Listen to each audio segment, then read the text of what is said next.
ലോകമെമ്പാടും ആളുകൾ തൊഴിലന്വേഷിച്ചു പോയിക്കൊണ്ടിരിക്കുന്നു, സ്വന്തം പ്രദേശങ്ങൾ ഉപേക്ഷിച്ച്.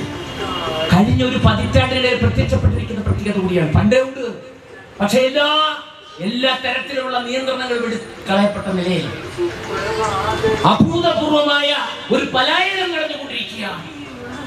അവികസിത മേഖലയിൽ നിന്ന്, തൊഴിലില്ലാത്ത മേഖലയിൽ നിന്ന് എന്തെങ്കിലും ഒരു തൊഴിൽ കണ്ടെത്തി അന്വേഷിച്ചു കൊണ്ടിരിക്കുന്നു. വാർത്ത വരികയില്ലേ, നമ്മളെ ഈ രാജ്യത്തുനിന്ന് പോവുകയാണ്, മനുഷ്യക്കടത്തുന്നാണ് വിളിക്കുന്നത്. മനുഷ്യക്കടത്തുന്ന പേരിൽ വലിയ ഏജൻസികൾ പ്രവർത്തിച്ചുകൊണ്ടിരിക്കുകയാണ്.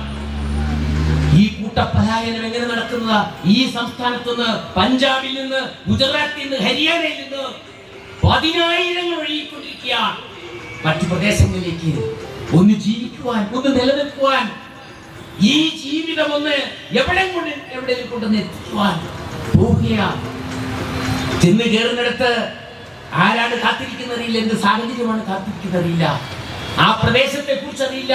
സ്വന്തം മണ്ണ് ഉപേക്ഷിച്ച്, തനിക്ക് വേണ്ടപ്പെട്ടവരെ ഉപേക്ഷിച്ച്, ഇവിടുത്തെ സാമൂഹ്യ സാഹചര്യങ്ങളുമായുള്ള ബന്ധം ഉപേക്ഷിച്ച്, എല്ലാ ബന്ധങ്ങളും അറുത്തു മുറിച്ച് പോവുകയാണ് ഒരു തൊഴിൽ തേടി. നമ്മുടെ നാട്ടിൽ പോകുന്നില്ല ചെറുപ്പക്കാർ, ഇന്നിനി വരാത്തവണ്ണം അവർ മടങ്ങി വരില്ല.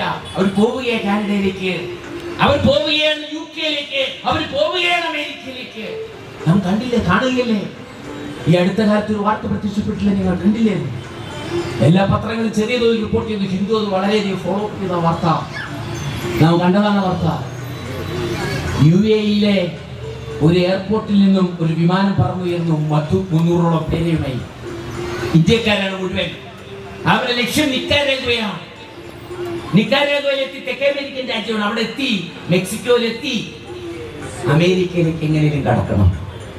അതിനായി ഗുജറാത്തിലെ ഒരു പ്രത്യേക വില്ലേജ് ഗ്രാമത്തിലെ ആളുകൾ, ഒരു ഗ്രാമം മാത്രമല്ല, അടുത്തടുത്ത് കിടക്കുന്ന കുറെ പ്രദേശങ്ങളിലെ ആളുകൾ ഒരുമിച്ച് ചേർന്ന് ഏജന്റുമാർക്ക് പണം കൊടുത്ത് അവരുടെ കൃഷിഭൂമി വിറ്റ്, അവർക്ക് ഈ മണ്ണിലുള്ള മുഴുവൻ വസ്തുവകകളും വിറ്റുപതുക്കി പണം മനുഷ്യക്കടത്തുകാർക്ക് കൊടുത്തിട്ട് വിമാനത്തിൽ പോവുകയാണ്.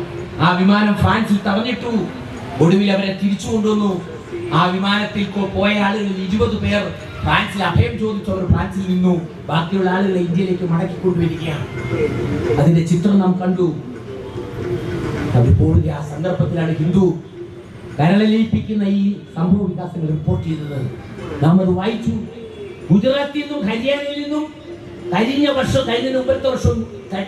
വർഷവും തുടർച്ചയായി 1,00,000-ലധികം ആളുകൾ നിയമവിധേയമല്ലാത്ത മാർഗത്തിലൂടെ പോയിക്കൊണ്ടിരിക്കുകയാണ്. നിയമവിധേയമായ മാർഗത്തിലൂടെ മാത്രമല്ല, നിയമവിധേയമല്ലാത്ത മാർഗത്തിലൂടെ മനുഷ്യക്കടത്തിലൂടെ പോയിക്കൊണ്ടിരിക്കുകയാണ്. ഈ അഭയാർത്ഥികളെ എത്തിക്കുന്നത് ഇതേ മനുഷ്യക്കടത്ത് സംഘങ്ങളാണ്.